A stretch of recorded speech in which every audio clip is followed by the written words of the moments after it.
Hey everybody, I'm just going to pick up where Dan left off. My name's Jamie Maguire. I'm a Microsoft MVP in AI and independent partner for Great Matter, and ultimately a developer by trade. And today in this session, what I'd like to run through are three of the cognitive services, those being text analytics, computer vision, and custom vision, and how you can use those to take the data or to take data and then surface additional insights in data sets that you might be interested in processing. So just before I dive in, is anybody familiar with Azure Cognitive Services? Has anybody used them or at least experimented with them? A handful of people. For everybody else that hasn't, so Cognitive Services are a set of services that you can set up in Azure. And they fall within these 5 categories, those being decision, vision, speech, search, and language. And they've all, within each of these categories, they explode out into a different, discrete sets of APIs that let you easily, consume AI effectively in a box. So for argument's sake, the decision namespace, it's got functionality that lets you surface content that might be more interesting for users in your community to help maybe drive engagement. Vision, as the name suggests, gets functionality in there that lets you classify and detect images with any content that you're processing. Speech and language, quite a lot going on in the chatbot space at the minute, and voice over IP and stuff. So for anybody that's involved in chatbot development or considering getting into chatbot development, those are 2 namespaces that have got a lot of functionality that just help you get a leg up on development. And then finally you've got search, which has got maybe about 7 or 8 different packaged up search instances that you can use, whether it be for trying to identify images, audio, news stories, and all that sort of fun stuff. But the first one I want to focus on really is a language silo, really. More specifically, text analytics, and the resolution is actually, there's another one called custom vision, which it should be down a little bit there, but we can't see it. But it's text analytics and custom vision. And text analytics, it gives you a lot out of the box, and this is something that I've got quite a bit of experience in the past. I went through quite a bit of pain a few years ago trying to extract text data from social media channels and what have you. Ended up having to build Bayesian classifiers, implementing a technique called part-of-speech tagging to identify keywords. And what I was generally looking to do was to identify sentiment and sales leads and strong keyword signals in social media data. In the end, I was able just to lift out my custom code and swap in the text analytics API, and it saved me a ton of work, really. Q&A maker and language understanding, again, those are really used quite extensively in chatbots. So for argument's sake, the Q&A maker is a service that you can point, so you've got your company's website, you can just point the Q&A maker at your company's FAQs. It will then ingest that data and then build a language model that a chatbot can just use straight off the shelf. Kind of a low-code solution really to building chatbots. As I say, the one that I want to focus on is text and vision. So the next one up is the vision APIs, more specifically computer vision and custom vision, right? So what computer vision is all about is classifying images, right? So reporting over image-related data can be pretty complicated and pretty tricky. In the past, I've done it by attaching metadata to images and then passing out that metadata, whether it be XML or JSON. But with this Vision API, you get a solution out of the box that lets you send over a local file or a URL, and what you can then do is pass out the response that this API will give you, and I'm going to lead into a demo of this a little bit later on in the session. You've got custom vision, so where computer vision can identify the data points that you're interested in. Custom vision is another solution that lets you build and develop your own image recognition model, all through a web dashboard. And if you want to get your hands dirty, you can roll up your sleeves and you can consume it via a REST API. But there is a web dashboard for the business users that makes it easier to build and train. Some other ones that are quite interesting are form recognizer and the facial recognition stuff. So form recognizer is a service that and it's in preview mode. I haven't experimented too much with it, but you can effectively take a picture of receipts and invoices or even insurance claims, and it'll take that image related data, pass it out into a set of key value pairs, and then it can, by that point you've taken a binary and transposed it into structured content that can then be pushed into a database or even Excel.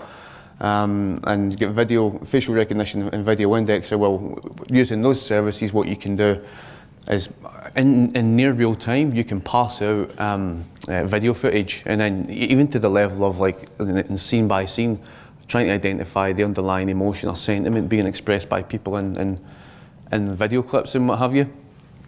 So that was a kind of quick run through of like language and vision. As I say, we're going to focus on text analytics, computer vision, and custom vision, and all of this is in the context of. So I'm going to introduce the data set here that we've pulled down, right?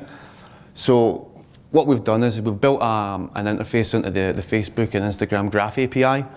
Okay, that's written in .NET using C#. Okay, so we've got a pipe into some publicly available APIs.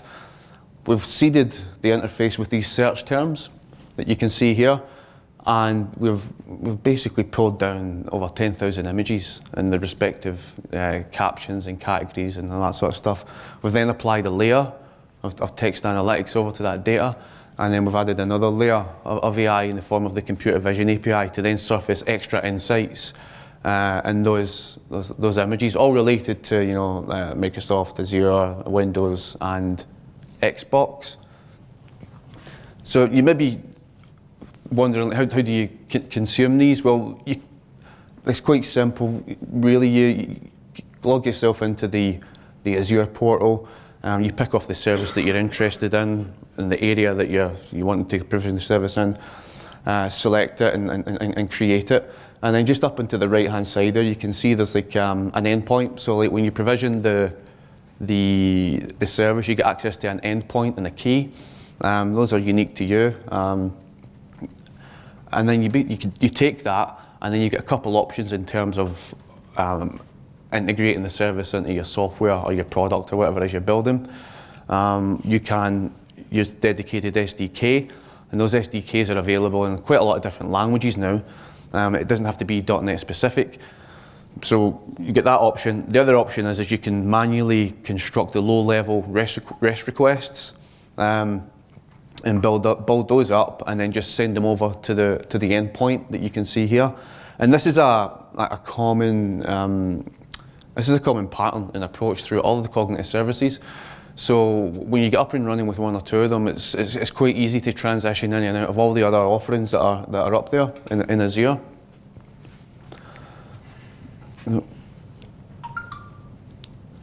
So, any questions so far? Any? No. So first up is text analytics, really. I kind of alluded to it a little bit earlier on. I went through quite a bit of pain trying to parse out data that I was interested in processing online through an initiative with Twitter and the university and stuff. And the key data signals I was looking to identify were signal and sales leads, and some of the stronger keywords that were being mentioned repeatedly in social data. And what you can see here is live data and a query of me trying to like extract structured data from fairly unstructured data. So like anyone have an iPhone for sale, you can see that there, and then I've passed it out into a series of tokens, and then each of these tags is like a part of speech tag, so like nouns, verbs, and what have you. And then the thinking at the time was like, if I can identify, if I can take the structured, make it structured, and then identify the tags, I can start to pattern match against, and then if I could pattern match, I could build business rules around those. It got me to a point. I then had to add, it just couldn't scale though, right?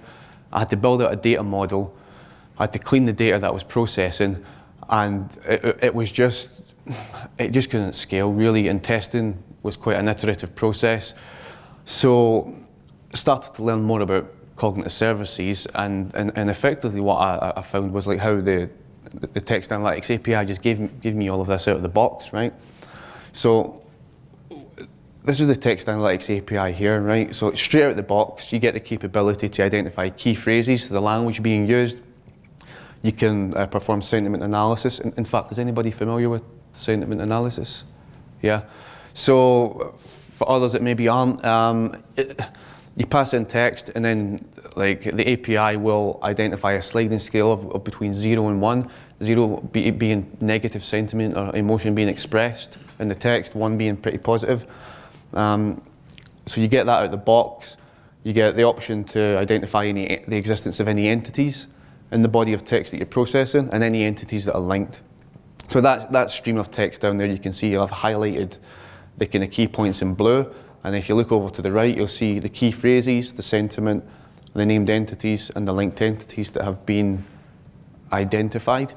So, and I think the kind of power comes in when you've got, like, you know, the capability within the named entities section really to identify the types of entity being processed, because then you've got an extra level of intelligence over that information. So it's actually categorized the type. So Seattle's the location. Last week you've got a date time range, so you can start to kind of extend your reporting model. And linked entities is another good feature actually, because if you can see down at the bottom there, the API's identified that Seattle's connected to the Space Needle. So that was a kind of high level overview of text analytics and what you can do and some of the functionality that it ships with. What I'd like to do now is jump out of the slide deck and into Visual Studio and just give you a quick demo of it in action. And when we jump into this console application, you'll see how pretty straightforward it is to consume. So I jump out of...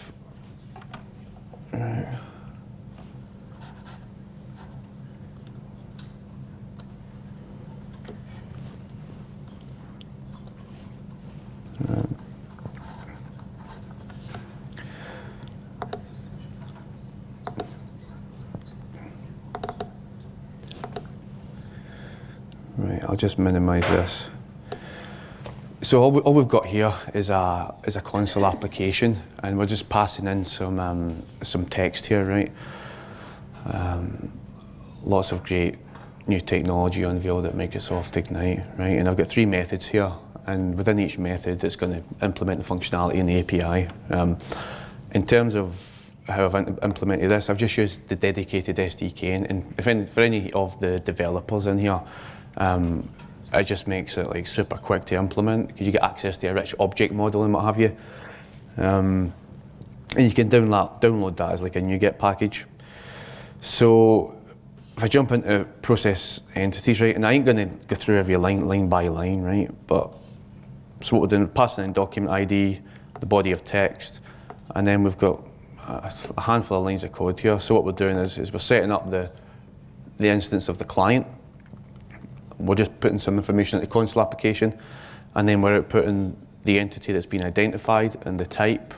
And then it's also got the option for you to send out like a Wikipedia URL for the entity that's been identified. So if you get the Wikipedia URL for that entity, you can then, if you wanted to, you could send over like another layer of text analytics and surface more keywords and get more insights into that entity that's just been identified. And we've got, we do the same for key phrases and sentiment. Sentiment's a little bit different because you get the score. So what I'm going to do is I'm going to just put a breakpoint on this, and this is where I hope the demo gods are kind. I'm going to run that, right? So at this point we've got some data here. So we've grabbed the entities, we've got this console application. I'll just make that a little bit bigger so everybody can see.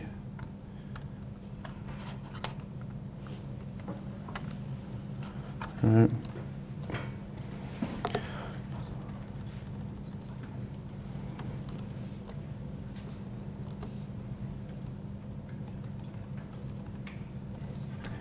Right, so just have a look just up here, you can see I've passed in that text there. It's identified 3 entities, the type, and then the Wikipedia URL. And what it's done is it's stripped out a lot of the noise words and the stop words for that are present in that body of text. As I say, beforehand, you'd have to do that manually. Maybe create a list of noise words to remove from the data that you're processing, right?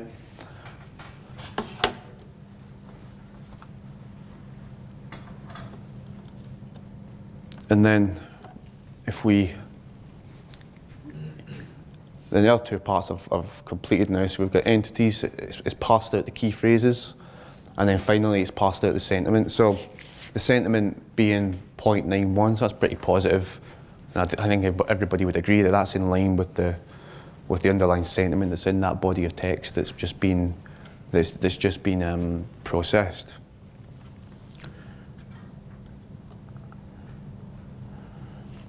So I'll jump out of the console application.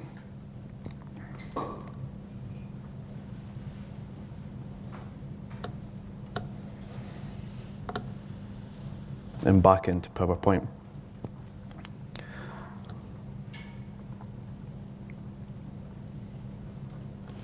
So that was a quick run through. Yeah, sure. Question. Yeah. So obviously it throws back the Wikipedia link, which can be very useful if you're dealing with general sort of questions. Thanks. What if you've got your own repository of information that you might want to query off the back of that API data? Is that possible as well? So if you, in terms of, so the API, like you can consume that, right? But you're talking about having a separate data store. For example, so that Wikipedia functionality, does that come straight off the API? Yeah, that's straight out the box, yeah. So is it possible to feed the API with bespoke data sets as well that it would compare it against? Let's say I'm working with part numbers, for example, and I want to have particular supplier references that then get returned and get recognized by that API. Yeah. Is that a possibility, or do you have to do that manually in code yourself? So right now I think you'd have to do it manually in code. I know there's a lot of great stuff just been announced at Ignite, and they've updated, they're on I think V3 of the Text Analytics API. It may be possible in there. I'm happy to find out for you though. In the past I probably would have built a custom solution for that. But as I say, I think there's more stuff coming out of Ignite. So I'm happy to follow that up though. Yeah. Okay, cool. Thank you. Cool. No. So next up is computer vision. So the computer vision API, it's pretty cool actually. What you can do with that is you can spin that up in Azure, right? You can pass in a file, whether it be from a URL or a file system, and you can tell it the features that you're interested in extracting for the images that you've just supplied, right? And I've got a list of some of them up there. I won't read them all out, but you can identify objects, tags, brands, even try and identify celebrities. But I think one of the coolest things is its capability to automatically generate a human readable set of tags or a description based on that image. Because then if you've got data in that format, it just makes it easier to report over or aggregate data over the images that you're processing. And like text analytics, a few clicks and you get it set up. You might be wondering, well, what does that data look like? How can I get a handle on that? So this is a test file that I sent through. The kind of purple or the pink box is like a bounding box, and those are when the API is able to identify items of interest within the content. It will plot out the coordinates of each part of each attribute in that image. And then when it's got those, it then starts to try and identify the content in there, right? So it may be hard to see, but it's identified the line, and then in objects and tags, there's a bunch of words and there's some confidence scores. So like the sentiment, in fact, I'll jump onto the next slide really, just so it's easier for everybody to see. So what I've done is I've taken a couple of the nodes, right? And that were identified as part of process in this image, and you can see in green, I've highlighted in green the kind of key points that the API is identified. So the higher the confidence scoring, the more accurate it thinks those items are. And you got lines sitting in a field, outdoor grass line. It says cow as well. That's clearly wrong, but I don't know why it thinks it's that, right? But we'll talk about how the custom vision API can help you, get round issues like this or edge cases, right? But that's a kind of a snapshot of the data that you get back from the API, okay? Okay. So what we've done is I've got 3 sample images here on the next set of slides, right? And I've got these ones here, laptop build and lady sitting in a chair. And I've got these sitting on the local file system at the minute. And I pulled down the computer vision SDK. I've got another console application. We'll run that, and then we'll see the JSON that it can extract and identify. And what we'll see is how it can identify, the existence of the laptop, the brand, or maybe some other brands. So I'm going to jump out of the slide deck, right? I'm going to jump back into a set of console applications, and we'll just see this in action.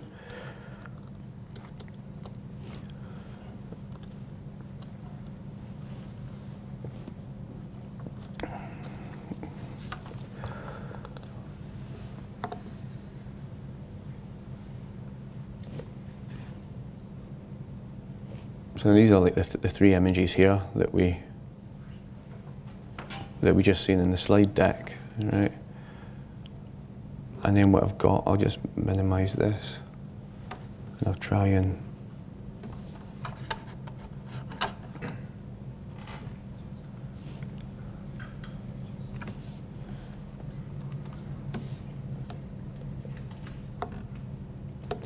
so these three methods here, I'm going to run these, right, and we'll just see how the computer vision API is able to identify some of the key data points in each of these images, right?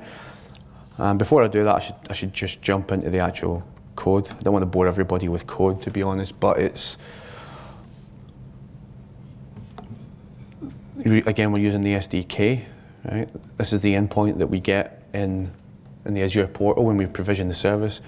A little bit over here to the right, we get the key, and then at this point here, this is where we're telling the API the images that or the features that we're interested in extracting from the images that we're processing, and then we're just outputting all this stuff into a console application, right?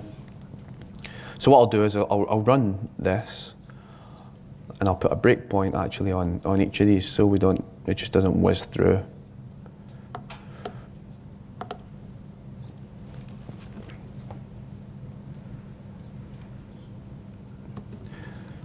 Right.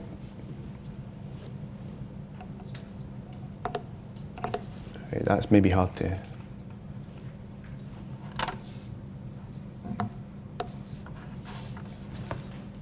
Is that okay? Can everybody see that? Yeah.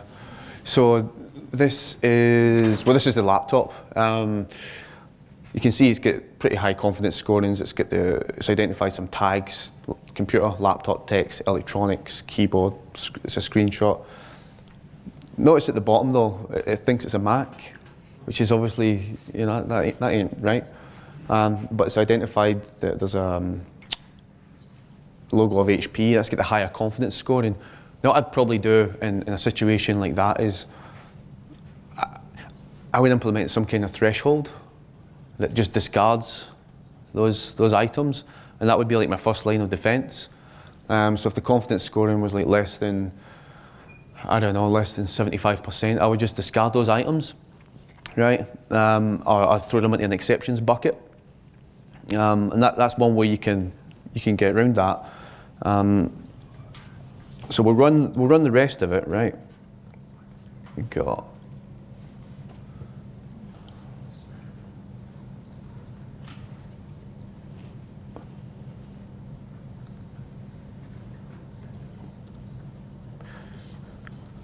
right, let's run again.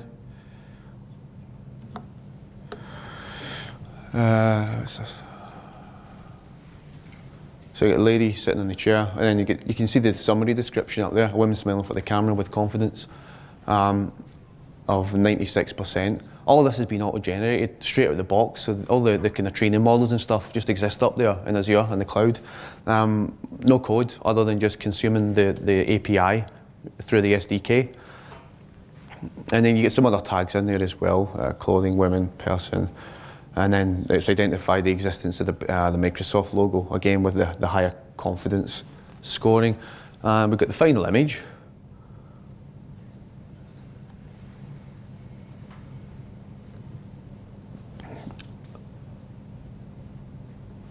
Which is a man sitting with a suit. And then again, we've got the tags, objects, no brands in there. It's even identified the glasses, the person's wearing glasses and stuff. There's a tie. So you're getting insights to all these other data points just by passing in an image. And when you get that you get that binary data converted into a structured format, there's a lot you can do with it. From like a reporting perspective. So that was a quick overview of like computer vision, but we just seen how it's great, but there's some edge cases there that it struggles to deal with.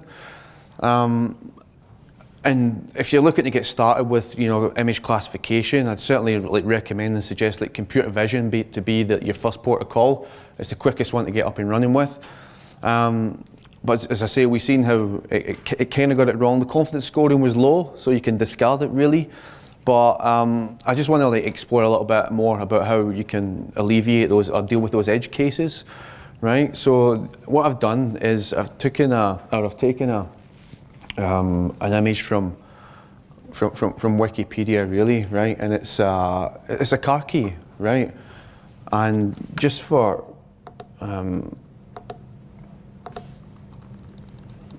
clarity, we'll see what this looks like, right? You can probably guess, to be honest. Right, so you get a car key.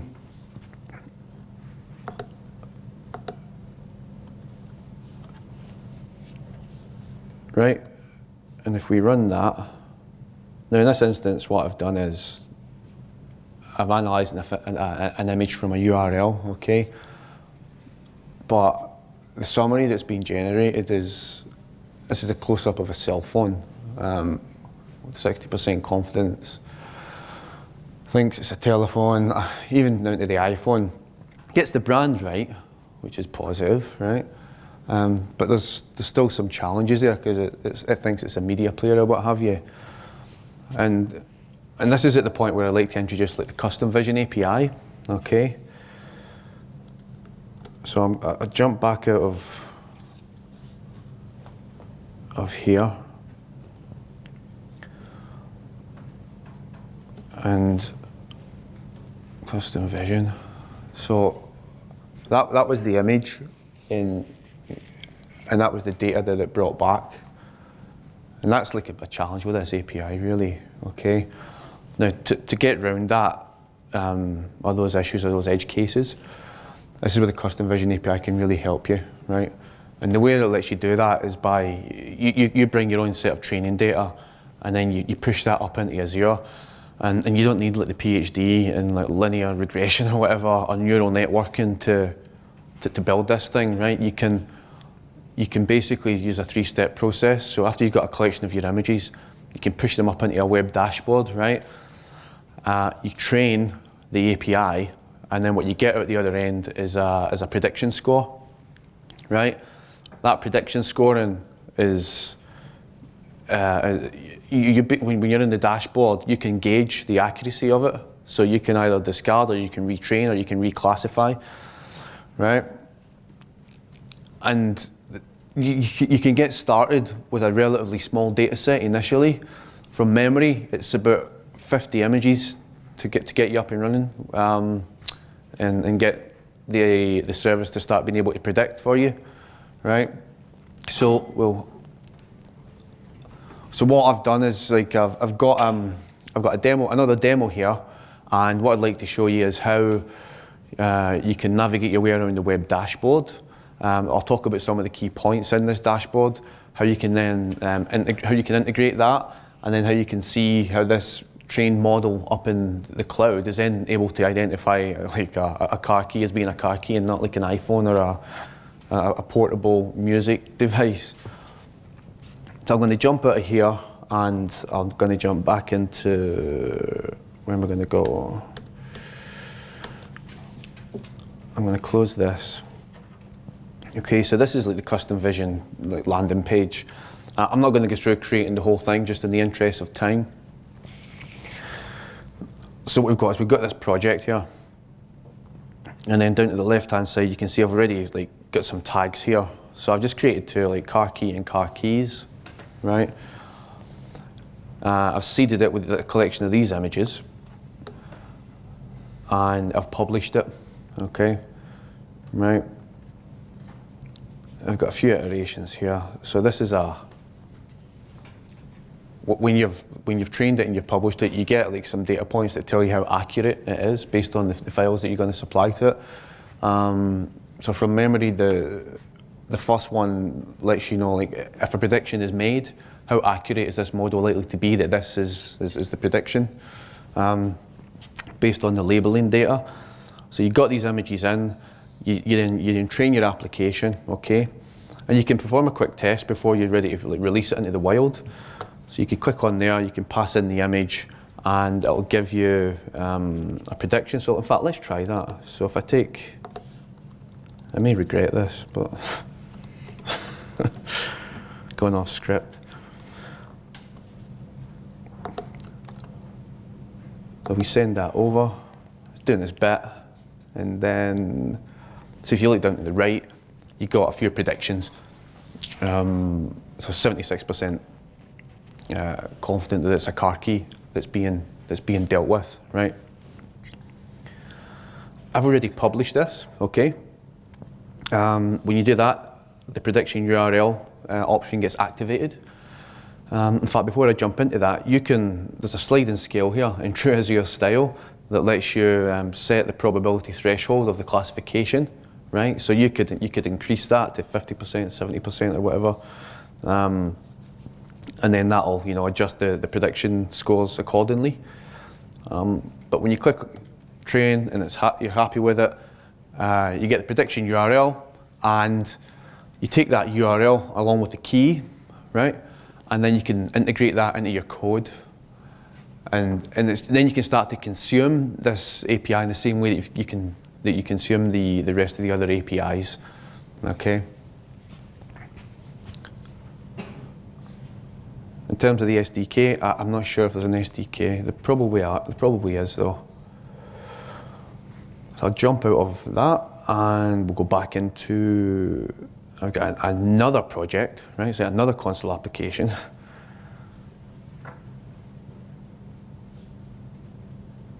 And we've got one called Custom Vision. This time we're just loading it from the file system. And it's the car key there. And I got a helper class here. I'm just reading it straight from the file system, same car key. And what we should see is that prediction score that we got from the Custom Vision Custom Vision admin console. We should see that same scoring being reflected in the console application. Or at least that's what I hope. So in here, again, I won't go through all the code. I'm going to share this code for any developers, by the way, who are in the audience or engineers on GitHub. So we create the client, we took the prediction URL, and then at this point, line 43, we're just taking the byte array from the image, and then we're just going to send that over, right? And then when we get that, we're just pushing that stuff out into a console application there. It's like less than 100 lines of code or something.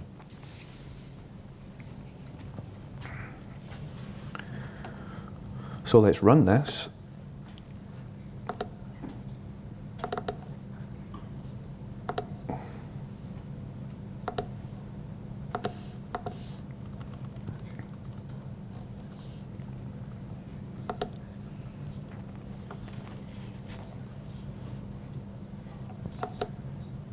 So here we're just sending in the image. Got the prediction endpoint from the web dashboard. And its Custom Vision API is about to be invoked around about here.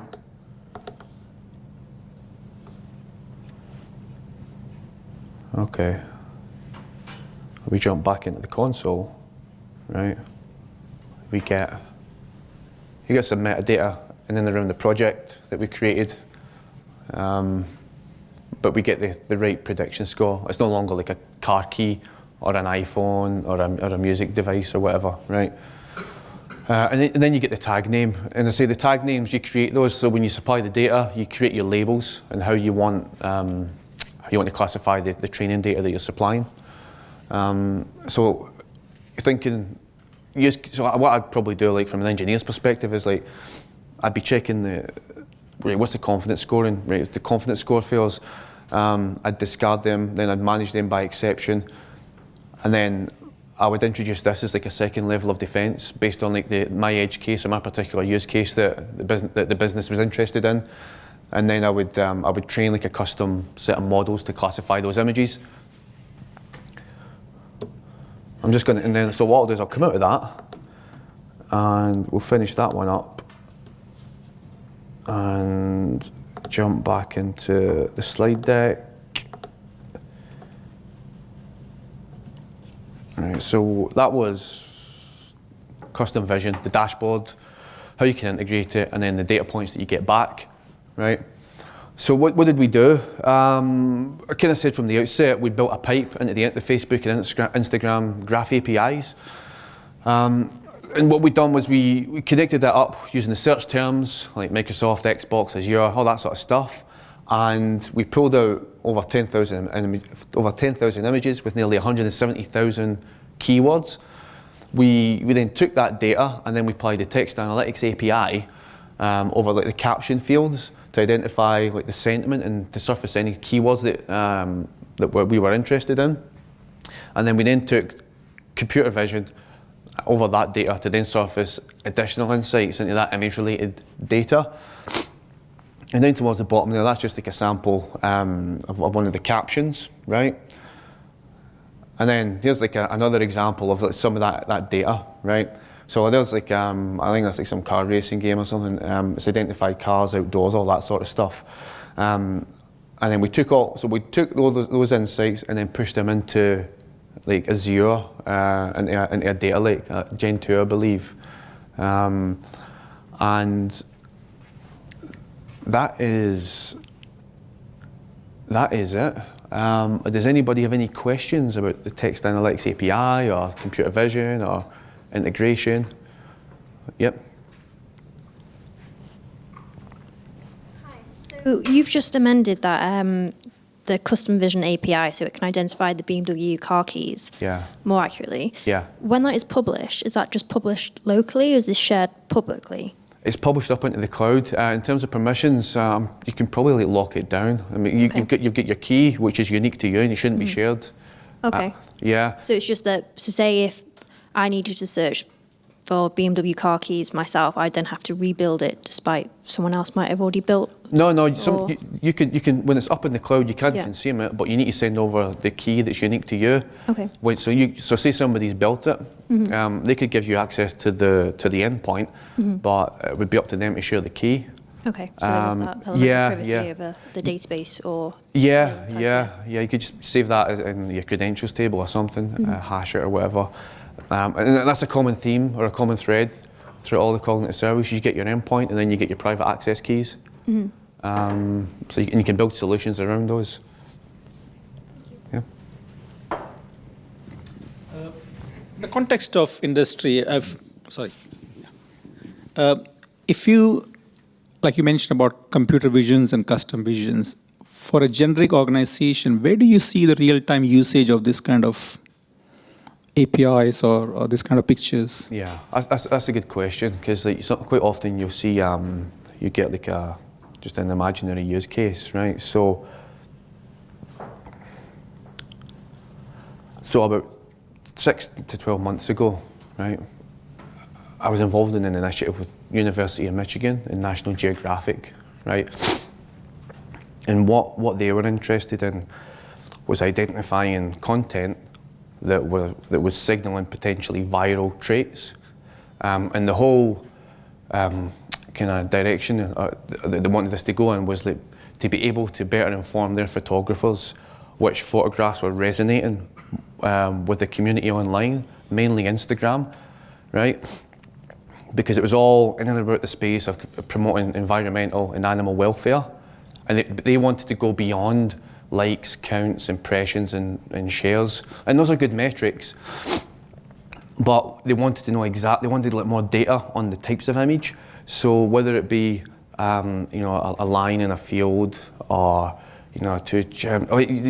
was it against like a green background or trees? Which content was like really resonating with the people that were engaging with it? So then they could feed that data back into the photographers to take more of those. So that was one use case. It's almost like an AI for good type situation. So that's one area. Marketing is another one. Ad tech. There's a lot of noise out there online, and you get trying to find signal in the noise can be hard. And that's where I see like a major place for these APIs, because you can't solve some of these problems using traditional programming techniques. You've got to turn to AI and machine learning, because like I experienced this when I tried to build like the classifier. Like it didn't cover most of the cases.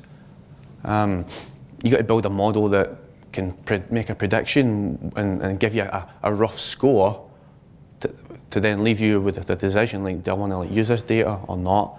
And finally, how do you just process the stuff at scale as well? Thank you. You're welcome, sure. Just going on from that, so I can see the benefit for large organisations and multinational organisations, particularly if they're looking at brand. But going back to the previous question, is that if you're thinking of a small to medium-sized company, mm-hmm. how can you use that to your benefit? Mm-hmm. Not just thinking about brand, but mm-hmm. If we're thinking about data in an organisation, how would we use something like this? Right. So imagine, I don't know, you got like help desks, Jira tickets, unstructured text. I know years ago, this might be prior to some of the cognitive services stuff, they ran sentiment analysis like with a custom solution over corporate email to identify like basically a temp check of the corporate email.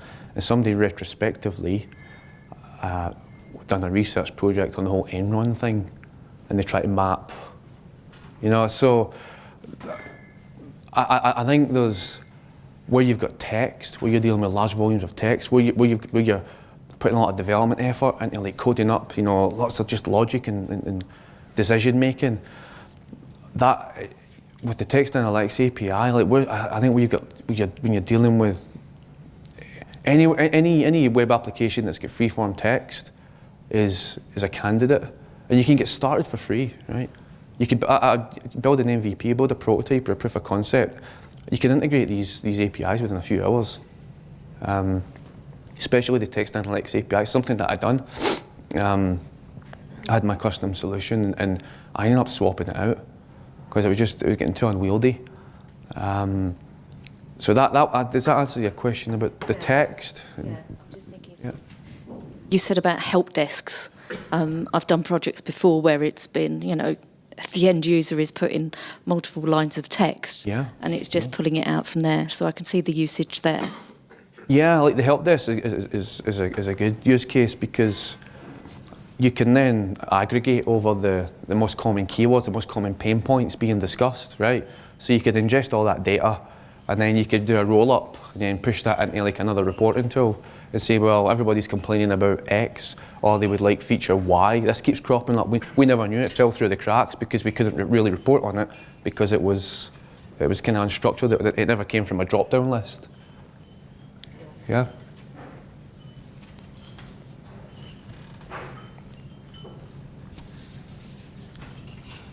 Anybody else? Anyone up?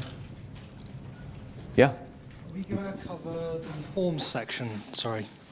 Are we going to cover the forms section to this presentation at all? Form recognizer. Yeah, exactly. I haven't planned it in. I'm happy to though to like spend some time. That would be really good. Thank you. Yeah, you're welcome. Yeah, and we can talk through it. I think it's in preview mode. You can still get access, but certainly I'm happy to spend some time and talk about it. So thanks for your time.